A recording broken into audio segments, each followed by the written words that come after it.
Today's video is about my number one mindset hack.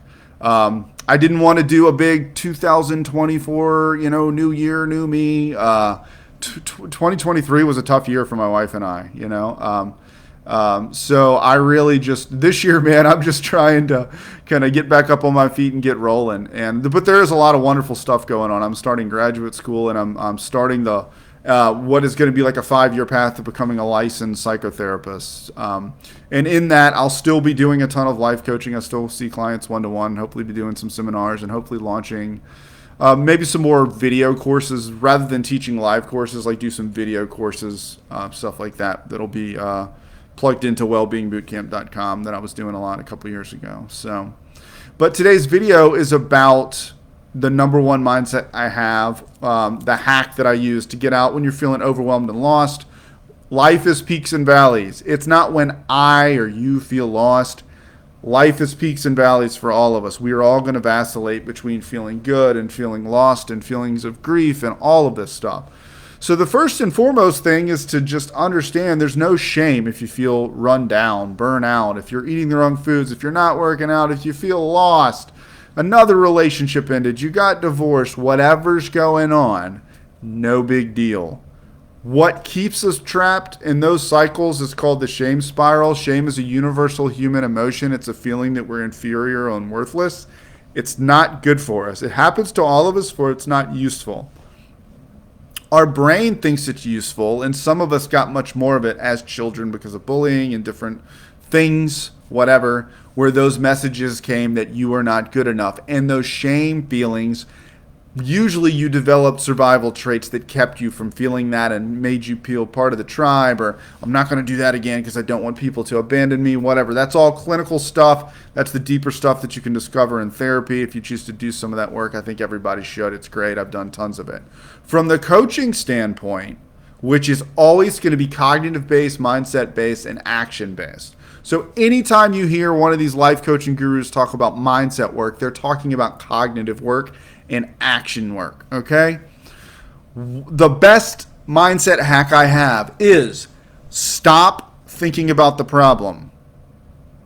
So the problem we're going to use today is I don't like my job. That's the problem I'm going to teach on. But other problems of I'm ashamed of my body, I can't stop binge eating, whatever it is, I'm not going to the gym enough, I'm tired of being single, but I keep dating assholes.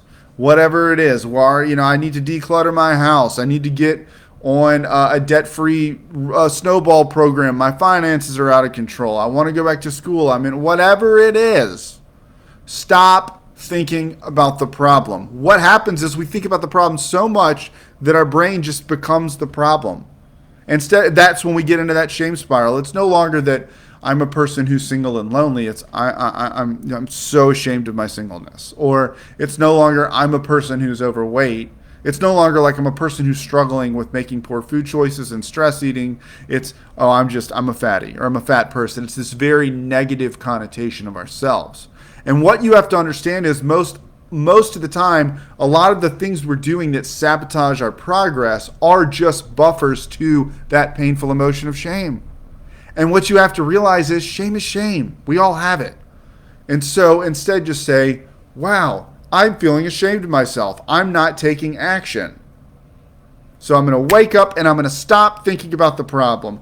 Number 2 is do something to change your state. The 2 ways to do that.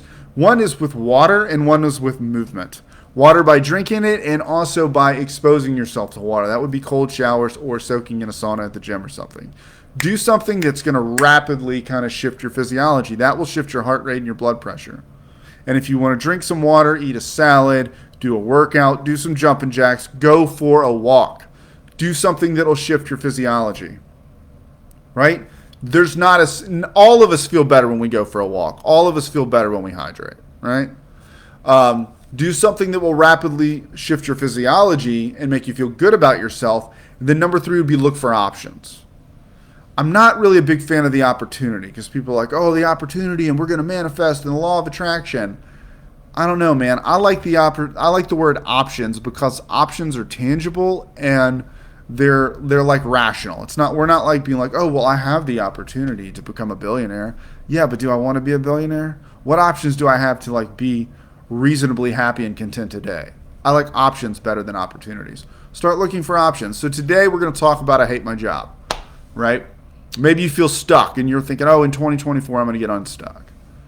Well, right now, if I look at your resume, how valuable is the skill set? Write down, give me a piece of paper, write down 10 skills that you have that are part of your current job description that are valuable. You could probably write more than 10.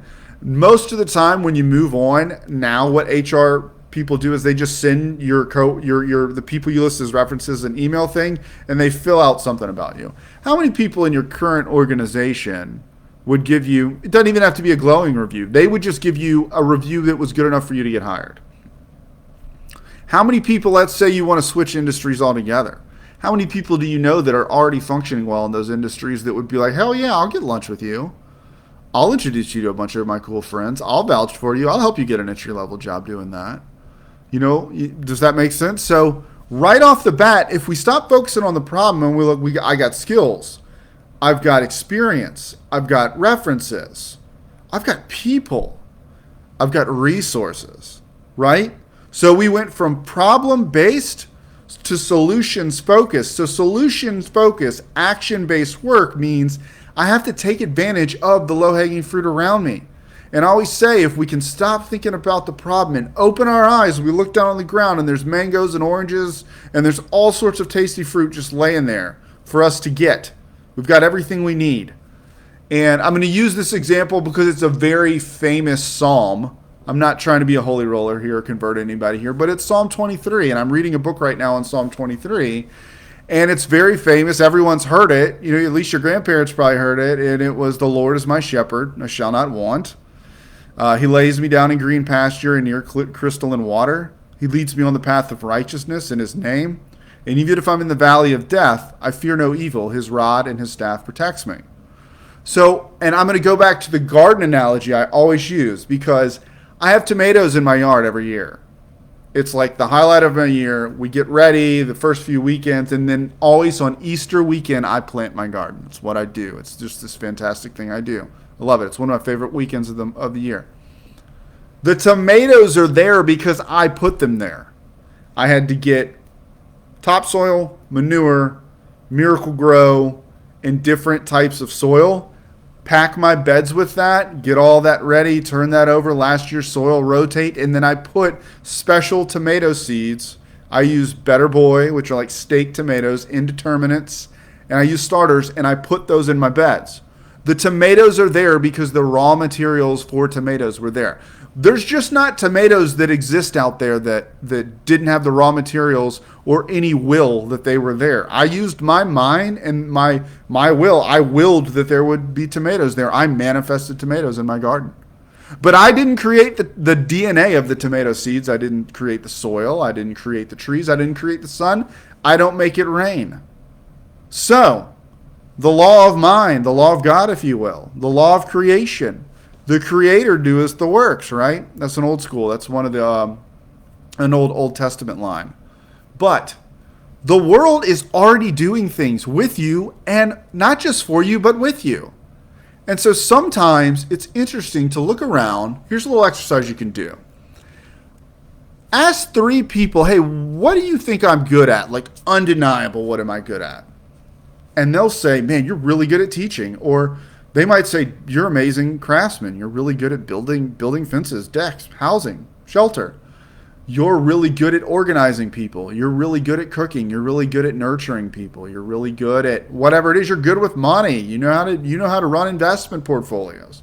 Find out what you're good at and think about it. Wow, I'm good at these things. I experience prosperity when God puts me in places where these things occur. So what if we move from the mindset, here's the mindset hack of, life sucks, to there is just opportunity and abundance everywhere looking.